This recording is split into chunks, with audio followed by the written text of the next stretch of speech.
2017 가을 카오스 강연 미래과학에 오신 여러분 환영합니다. 저는 오늘 강연의 진행을 맡은 연세대학교 물리학과 김근수 교수입니다. 반갑습니다. 오늘이 벌써 이 미래과학 8강에 접어들었습니다. 지금까지 8개 강연에 혹시 모두 참석하신 분도 혹시 계신가요? 예, 정말 많으시네요. 제가 듣기로 10강 중에 8강연 이상을 참석하시게 되면 수료식에도 이제 참석을 하시게 되죠.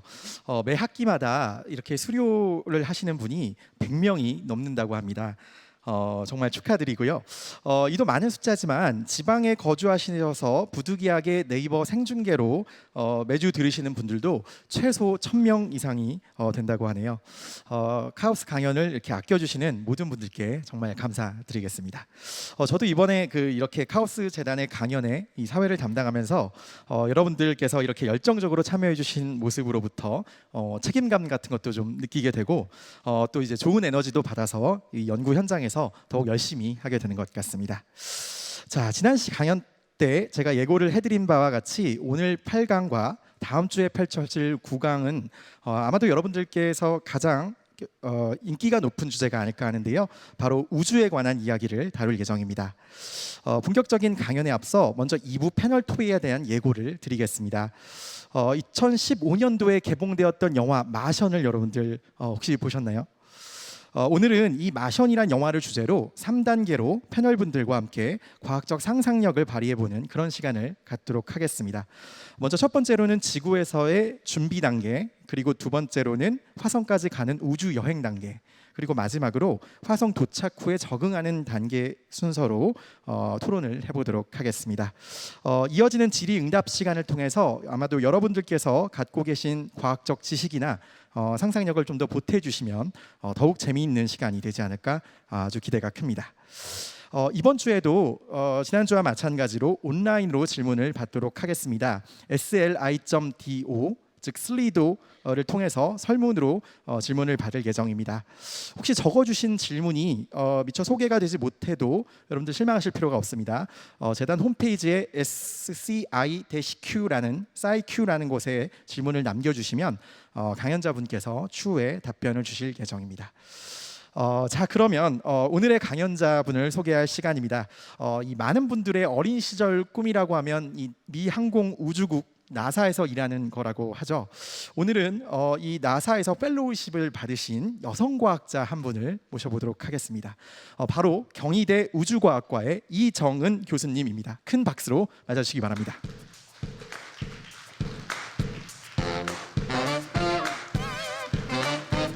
반갑습니다, 교수님. 네, 안녕하십니까.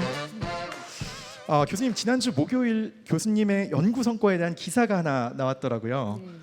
별과 행성의 탄생과 관련된 비밀을 풀어내셨다고 하는데 어떤 내용인지 좀 간단히 소개를 부탁드리겠습니다. 네, 오늘 강연에도 소개를 드릴 것이지만 별들이 만들어질 때는 주위를 만들어지고 있는 별 주위를 돌고 있는 원반이 형성됩니다. 그리고 그 원반의 물질에서 행성들이 만들어지는데 이 행성들이 언제 정확하게 만들어지는지 알려져 있지 않습니다.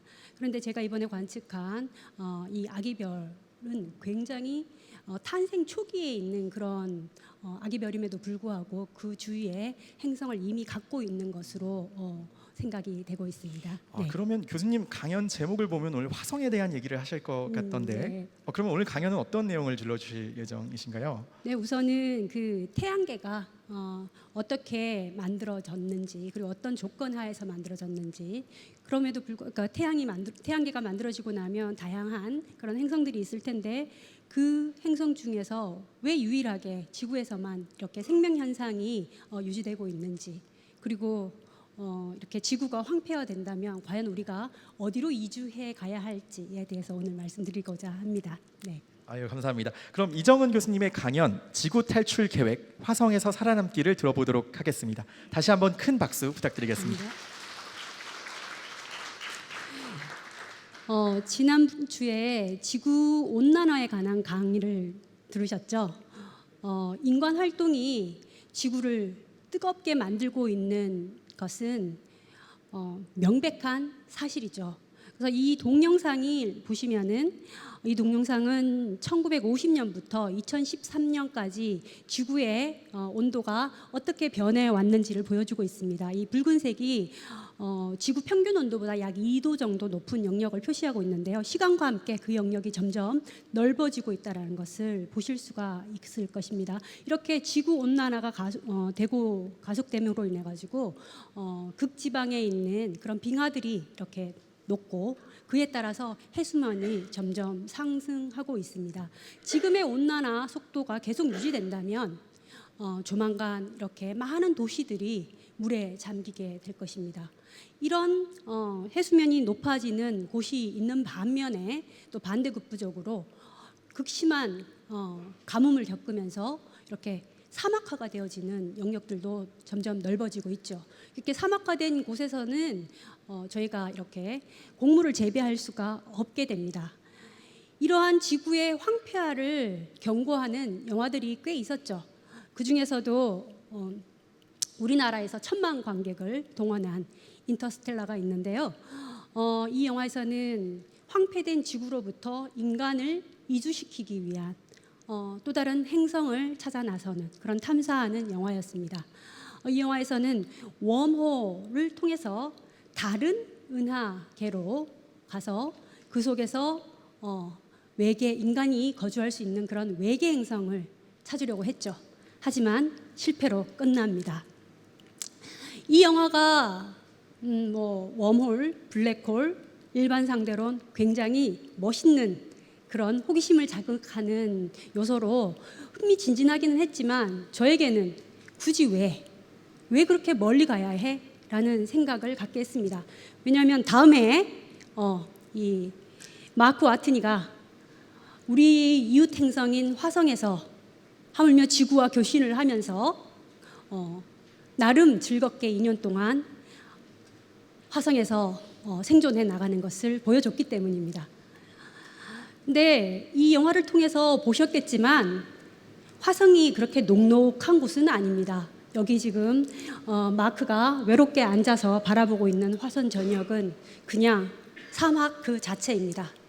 그리고 화성에서는 우주복을 입지 않고는 1분도 살아남을 수가 없습니다. 그 이유는 물론 화성에 산소가 존재하지 않기 때문이기도 하지만 산소의 대기압이 지구의 1%밖에 되지 않습니다. 그렇게 낮은 대기압에서는 우리의 피가 쉽게 끓어오를 수도 있고 갑자기 얼어붙을 수도 있습니다. 그렇기 때문에 이런 아주 극심한 환경이라는 것을 우리는 이미 알고 있습니다. 그런데 그럼에도 불구하고 우리가 지구가 황폐해져서 옮겨갈 수 있는 곳은 사실 화성 말고는 다른 대안이 없습니다.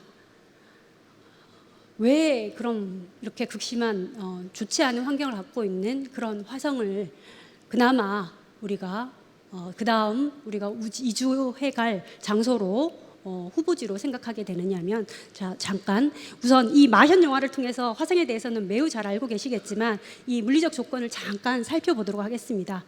당연히 암석질의 표면을 가지고 있습니다. 지구처럼 우리가 이렇게 발 디디고 서 있을 수 있는 그리고 2개의 위성을 가지고 있습니다. 그리고 태양으로부터 이 거리가 지구의 한 1.5배 정도 돼서 지구에서는 1년, 그러니까 화성의 1년은 지구에서의 2년의 시간에 해당되게 됩니다. 그래도 화성의 하루는 화성의 자전 속도가 지구랑 거의 비슷해서 화성에서의 하루는 지구와 비슷합니다. 그리고 자전축도 한 25도, 지구는 23.5도 기울어져 있죠. 25도 정도 기울어져 있어서 사계절이 생기기도 하고요. 근데 약간 사이즈가 작습니다. 그래서 지구 중력의 한 40% 정도의 중력을 가지고 있고요. 그 다음에 말씀드렸듯이 지구 대기의 1%만을 가지고 있습니다. 그리고 물론 그 대부분은 이산화탄소인데요. 그렇기 때문에 온도의 변화가 극심합니다. 온도가 올라갈 때는 최고 30도까지 갈 수 있지만 추운 쪽은 영하 150도에 육박하는 그런 차가운 날씨를 가지고 있습니다. 당연히 사막이라고 말씀을 드렸으니까 거기에 액체의 물이 존재할 것이라고는 예상할 수가 없겠죠. 하지만 우리가 이것 때문에 화성에 가려고 하는 것입니다. 바로 얼음 상태로는 동토층, 우리 그 지구에서 있는 동토층과 같이 얼음 상태의 물이 존재하기 때문입니다. 물론 화성에는 자기장이 없기 때문에 대부분의 대기를 잃어버리고 났습니다. 만약 거리를 생각한다면 아니 금성이 화성보다는 훨씬 더 가깝게 위치한 행성입니다. 사실 화성을 지구화시키는 화성 테라포밍의 계획을 발표하기 전에 칼 세이근이 첫 번째 테라포밍의 후보지로 생각했던 것은 금성입니다. 하지만 이후 금성 탐사를 통해서 금성이 결코 인간이 이주할 수 없는 그런 환경을 가지고 있다는 것을 알게 되죠. 그래서 금성의 조건을 잠깐 살펴보시면은요, 화성이나 지구처럼 암석질의 표면을 가지고 있습니다. 그리고 크기도 지구랑 비슷해서 중력도 비슷합니다. 그리고 사실 화성보다는 지구에 더 가깝고요. 그런데 이것이 문제입니다. 하루가 금성의 하루는 지구의 243일에 해당되고, 그렇다는 말은 굉장히 느리게 자전을 하고 있다는 것입니다. 그리고 금성의 자전축은 남북 방향이 바뀌었습니다. 그래서 태양계에서 대부분의 행성들은 이렇게 반시계 방향으로 자전을 하고 있습니다. 그런데 금성만 유일하게 이렇게 시계 방향으로 자전을 하고 있고요. 그런데 가장 무서운 이 조건 때문에 우리는 금성을 우리가 이주해야 될 곳으로 여기지 않습니다. 그것이 무엇이냐면 바로 대기압입니다. 자그만치 500기압 정도가 됩니다. 그러니까 지구의 약 100배 정도 되는 100기압 정도의 기압을 가지고 있습니다. 그리고 이 두꺼운 대기의 대부분이 이산화탄소입니다. 여러분, 이산화탄소 그럼 뭐가 생각나십니까? 온난화가 생각나시죠?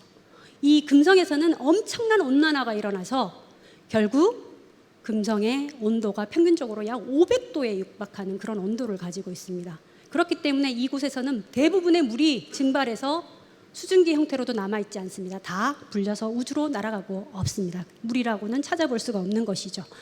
그리고 자기장도 존재하지 않습니다. 이제 여러분은 금성을 바라보면은 비너스를 상상하시지 않게 되겠죠. 아주 뜨거운 불덩어리의 가마를 생각하시게 될 것입니다. 그렇기 때문에 우리는 금성이 아니라 화성을 우리가 이주해야 될 그럴 행성으로 여기고 있는 것입니다. 그런데 우리 태양계를 보시면은 이렇게 그렇죠, 바깥쪽에 태양계 바깥쪽으로 큰 기체, 거대한 행성들이 존재합니다. 목성을 비롯해서. 하지만 태양 가까이에 보면 아주 작은 이런 암석의 행성들이 다닥다닥 붙어서 이렇게 옹기종기 모여 있습니다. 그렇기 때문에 왠지 비슷한 성격을 나눌 것 같지만 현재의 이 세 개의 금성, 지구, 화성을 보고 있으면 완전히 다른 환경을 가지고 있다는 것을 아실 수가 있습니다. 그럼 도대체 이 세 개 행성의 이 다른 환경은 어떻게 만들어진 것일까요? 행성들의 현재 모습은 행성들이 태어날 때 어떤 조건을 가지고 태어났는가에 달려 있습니다. 그래서 행성의 운명을 결정할 두 가지 조건이 크게 있는데요. 첫 번째가 태어날 때 태양으로부터 얼마나 떨어져 있는가, 그리고 두 번째가 얼마나 사이즈로 태어나는가라는 것입니다. 그런데 이런 조건 역시 이 중심에 있는 별이 어떤 만큼의 질량을 갖고 있고 어떻게 태어나는가에 의해서 결정되게 됩니다. 그렇기 때문에 이 행성들의 성격을 이해하기 위해서는 이 태양계 전체가 어떻게 태어났는지를 이해해야 합니다. 태양계는 이미 태어났기 때문에 어떻게 태어났는지 연구하기가 쉽지 않죠. 그렇지만 우주에는 현재 태어나고 있는 많은 별들이 있습니다. 그렇기 때문에 그 태어나고 있는 별들을 관측해서 연구를 하면 태양이 어떻게 태어나서 났겠구나라는 것을 알 수 있게 되는 것입니다. 잠시 별이 어떻게 만들어지고 거기서 어떻게 행성들이 만들어지는지에 대해서 말씀을 드리겠는데요. 우주에는 이런 먼지 덩어리, 먼지와 기체가 막 뒤섞여 있는 이런 성간구름이라고 불리우는 덩어리들이 존재합니다. 그리고 이런 성간구름 덩어리가 자기 중력 때문에 서서히 수축을 하게 됩니다. 그리고 종국에는 이렇게 중간에 별을 만들게 되고 주위에 행성이 만들어지게 되는데요. 별이 만들어졌다, 별이 태어났다라고 말할 수 있는 것은 어떤 기준을 가지고 말을 할까요? 별, 태양. 그러면 여러분은 어떤 생각을 하세요? 네, 스스로 빛을 내야 되는데 그 빛은 바로 중심에서 수소 핵융합을 시작했기 때문에 가능한 것입니다. 이런 수소 핵융합이 일어나기 위해서는 1000만 도의 온도가 필요합니다. 보통 이런 성강구름은 영하 260도 정도의 차가운 상태입니다. 그런데 이 성강구름이 점점 수축해서 100만 배만큼 압축이 되면은 그 안의 온도가 1000만 도까지 올라갈 수 있고, 그리고는 응애 하듯이 별이 태어나게 되는 것입니다. 그래서 사실은 사이즈 차이가 100만 배라야 됩니다. 근데 그렇게 100만 배를 줄여놓고 그리면 여러분이 이 행성을 보실 수가 없게 되겠죠. 그냥 점이겠죠. 그래서 어쨌든 이 성강구름이 자기 중력에 의해서 점점 수축하면서 회전이 빨라지게 됩니다. 그러면 그 회전 때문에 이런 원반이 만들어지고, 그 회전하는 원반에서 이렇게 행성계가 만들어지게 되는 것입니다. 방금 말씀드렸듯이 이 별 탄생 과정에서는 반드시 원반이 만들어지게 됩니다. 이렇게 이론적으로는 이 원반이 만들어질 것이라는 것을 충분히 예측을 하고 있었는데, 이것을 관측적으로 보여주는 것은 굉장히 최근의 일입니다. 1990년도에 여러분 잘 아시죠? 이거 허블 우주망원경이 발사가 됐습니다. 그리고 많은 관측들을 이루었는데 그 중에 중요한 업적 중에 하나가 바로 이렇게 막 태어나고 있는 별들을 관측한 것입니다. 여기서 빨간 것들이 바로 막 태어나고 있는 아기별들이고요. 그리고 이렇게 시커멓게 보이는 실루엣들이 바로 차갑고 두꺼운 원반의 물질들이 뒤에서 오는 배경 빛을 갖다가 가려서 보여지는 실루엣입니다. 그래서 허블 우주망원경이 관측을 한 것은 실제 원반을 본 것이 아니라 원반이 가려서 나타난 그림자를 봤다라고 생각을 하시면 되겠습니다. 그렇기 때문에 간접적으로 원반의 존재를 확인을 하게 된 것이죠.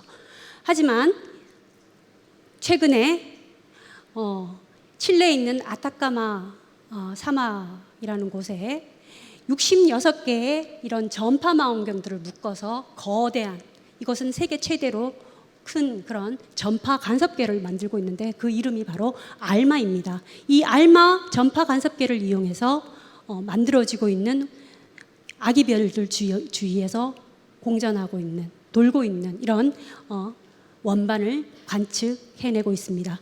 이 왼쪽 이미지는 실제 알마가 관측한 원반인데요. HL 타우라고 하는 아기별 주위를 회전하고 있는 원반입니다. 그리고 이 원반의 차가운 먼지 티끌들이 내고 있는 전파를 이 전파 망원경들이 관측을 한 결과이고요. 근데 여러분이 보시면 여기 나이테같이 뭔가 이렇게 길이 나 있는 게 보이시죠? 이거 무슨 나무 나이테 아니야? 라고 생각하셨을 텐데, 이 검은 선들이 바로 행성이 만들어지고 있다는 것을 보여주는 강력한 증거가 되겠습니다. 이 그림이 이 동영상이 물질들이 중심으로 아기별로 끌려 들어가면서 회전하면서 바로 원반을 만들고 있는 모습을 보여주고 있는데요. 이 원반을 단면으로 잘려놓고 보면 이렇습니다. 그래서 중심에 있는 별로부터 나오는 빛이 이 원반을 데우고 있기 때문에 원반 표면이 뜨겁고, 그리고 원반 안쪽이 차갑습니다. 빨간색 뜨겁고 파란색 차가운 것을 나타내고 있습니다. 그리고 당연히 가까운 쪽에, 이 안쪽에 별 가까이 있는 쪽이 굉장히 뜨겁고 바깥쪽으로 갈수록 차가워집니다. 그리고 말씀드렸듯이 성간 물질에는 먼지 티끌이랑 기체들이 마구 뒤섞여 있습니다. 그런 뒤섞여 있던 먼지 티끌들이 원반에서는 이렇게 중심으로 가라앉게 됩니다. 가라앉아서는 서로 부딪히면서 크기를 불려가게 되는데요. 그래서 뭐 자갈 만한 사이즈가 됐다가 점점점 자라나서 암석 덩어리, 바위와 같은 암석 덩어리들을 만들게 되고, 바로 이런 암석 덩어리가 행성을 만들게 되는 기본적인 요소가 됩니다. 그래서 보시면은 이게 바로 하나의 원반을, 이건 시뮬레이션을 한 것입니다. 관측한 것이 아니라 보고 계신데요. 보면은 큰 하나의 암석 덩어리가 만들어지면 그것이 중심별 주위를 돌면서 이렇게 자기 공정 궤도를 따라가면서 그 주위에 있는 물질들을 다 청소해냅니다. 그리고 자기 질량은 불어나게 되는 거죠. 그러면서 자기의 길들을 이렇게 청소하고 보면 이렇게 행성들이 만들어진 결과를 보실 수가 있습니다. 그런데 그렇기 때문에 우리가 이렇게 태어나고 있는 별, 주위를 회전하고 있는 원반을 이렇게 관측을 하게 되면은 행성들이 이 원반에서 어떻게 만들어지고 있는지 연구를 할 수가 있습니다. 아까 말씀드렸지만 단면을 보면서 원반의 단면을 보면서 말씀드렸지만 원반의 중요한 열적 소수는, 원반을 데우는 열적 소수는 중심에 있는 별이었습니다. 그렇기 때문에 별로부터 멀어지면 멀어질수록 온도는 떨어지게 되겠습니다. 그래서 원반에서 어느 지점에 가면은 여기까지는 대부분의, 여긴 차갑기 때문에 대부분의 물 분자들이 얼음 상태로 먼지 특글에 달라붙어 있다가 어느 순간 더 조금만 가까워지면은 이 얼음들이 기화됩니다. 우주는 기압이 너무나 낮기 때문에 얼음이 액체가 됐다가 물이 됐다가 다시 수증기가 되는 것이 아니라 얼음 상태에서 바로 기체 상태로 됩니다. 이런 걸 승화라고 하죠. 그래서 우주에서 얼음은 우리가 지구에서 보는 그런 드라이 아이스와 같이 행동을 하게 됩니다. 그래서 이렇게 얼음이 기화하는 그 지점을 우리가 요 바운더리를 스노우 라인이라고 얘기를 합니다. 이 스노우 라인이 왜 중요한지 말씀드리도록 하겠습니다. 처음에 이렇게 행성의 죄송합니다. 원반이 만들어지는 모습을 보여드리고 싶었는데 제가 기술적인 한계가 있네요. 네, 그래서 중심에서 이렇게 히팅이 일어나서 바깥쪽으로 점점점 그 온도가 중심은 높고 바깥쪽으로 낮아지면 이렇게 선이 바로 스노우 라인이라고 한다고 말씀을 드렸습니다. 근데 이 스노우 라인이 굉장히 중요한데요. 바로 만들어지는 행성의 사이즈를 결정하기 때문입니다. 왜냐하면 이 얼음 입자가 둘러싸여 있는 먼지 덩어리, 암석 덩어리들은 이렇게 부딪힐 때 어떻습니까? 잘 뭉치겠죠. 그래서 이 얼음 입자들이, 얼음 덩어리들이 바로 악교와 같은 역할을 합니다. 보셨듯이 앞에서 이렇게 행성이 만들어지기 위해서는 행성의 큰 암석 덩어리가 공전을 하면서 주위에 있는 물질들을 병합을 하게 되는 것이죠. 그래서 이렇게 차가운 곳에 얼음이 있는 곳에서는 행성의 암석 덩어리가 더 잘 자라날 수 있습니다. 그래서 태양계에서 보시면 바로 우리의 처음에 태양계가 만들어질 당시의 원반에서의 스노우 라인은 바로 소행성 대쯤에서 존재했을 것이라는 것을 금방 알 수가 있습니다. 그래서 바깥쪽에 차가운, 이 스노우 라인보다 바깥쪽에 차가운 곳에서는 암석들이 크게 자라날 수 있어서 이렇게 큰 행성들이 만들어질 수가 있습니다. 그렇지만 안쪽은, 이 소행성대 안쪽은 얼음들이 존재하지 않기 때문에 암석들이 부딪혀서 크게 자라날 수가 없습니다. 그래서 이렇게 지구형 행성, 암석형 행성의 작은 사이즈들의 행성들만 만들어질 수가 있는 것입니다. 그래서 이렇게 만들어진 암석 덩어리들이 중심별을 계속 회전하면서 우리가 이렇게 작은 암석 덩어리들을 미행성이라고 하는데요. 이런 미행성들이 회전을 하면서 계속 충돌을 해가면서 그 질량을 불려나가면서 행성을 만들게 된다고 말씀을 드렸습니다. 그렇기 때문에 지구가 만들어지던 45억 년 전에는 지구가 공전 궤도를 쭉 돌 때 엄청나게 많은 암석 덩어리들이 와서 부딪히겠죠. 그래서 그 충돌 에너지로서 지구 전체가 어떤 상태냐면 용융된 암석이 모두 용융된 그런 마그마 상태와 같은 그런 상태입니다.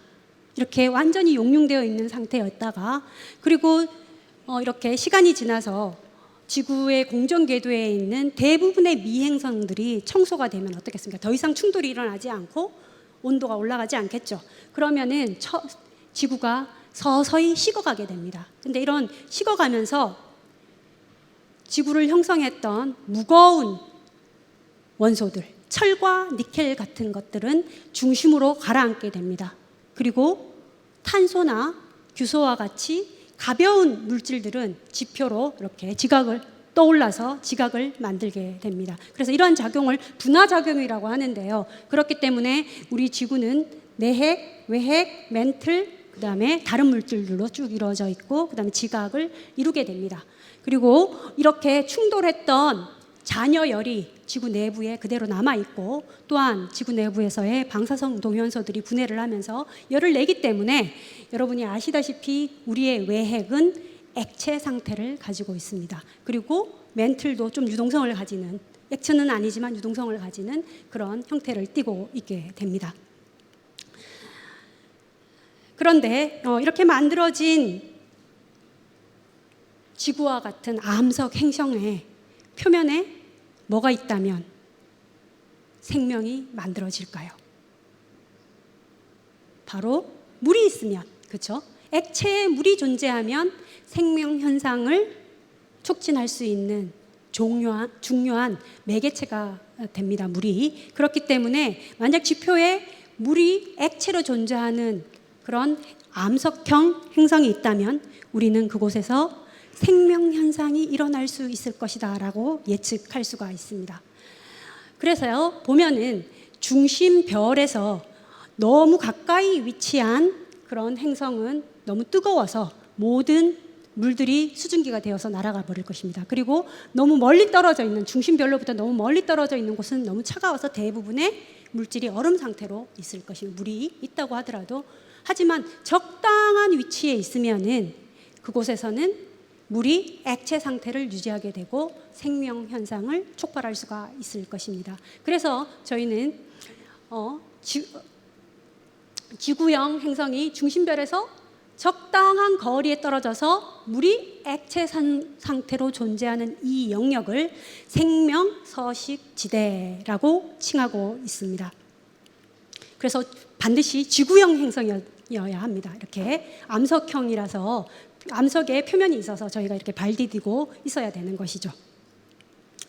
그런데 이 생명 서식 지대라는 것이 액체의 물이 존재할 수 있는 구간이 중심의 별의 성격에 따라서 달라집니다. 특히 온도에 따라서 달라지게 되는데요. 여러분이 밤하늘에 이렇게 올려다 보신 적이 있는지 모르겠지만 별들의 색깔이 다 다릅니다. 그래서 이렇게 차가운 별은 여기 색깔이 좀 이상한데요. 붉은색을 띠고요. 수도꼭지와 그 반대죠. 그래서 차가운 별은 붉은색을 띠고, 그리고 뜨거운 별은 뜨거울수록 푸른색의 빛을 더 많이 내게 됩니다. 그래서 하늘에서 파란색의 별을 본다면 아우 추워 시려 라고 말씀하실 게 아니라 뜨거 이렇게 생각하시면 되겠습니다. 보통 별의 경우는 이렇게 온도가 크면 클수록 사이즈, 질량도 큽니다.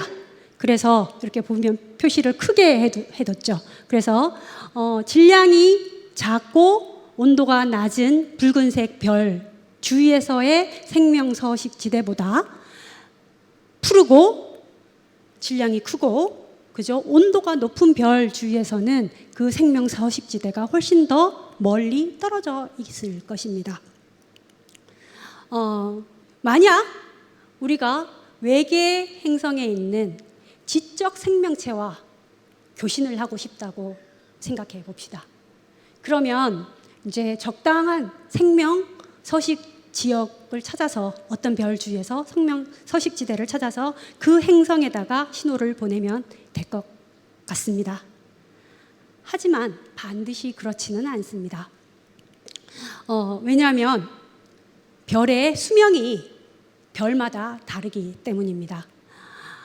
별은 질량이, 이 다이어그램은 별의 온도와 밝기를 나타내 주는 그런 색 등급도라고 불리는 것인데요. 우리 은하에 있는 별들을 여기다가 각각의 온도와 별의 온도와 밝기를 찍으면 약 90%의 별이 이 대각선, 주계열이라고 불리는 이 대각선에 떨어지게 됩니다. 그래서 오늘은 대부분의 별이 존재하고 있는 이 주계열에 집중을 해서 얘기를 하도록 하겠습니다. 그러면 이 대각선을 보시면은 온도가 높은 파란색 별은 아주 질량이 큽니다.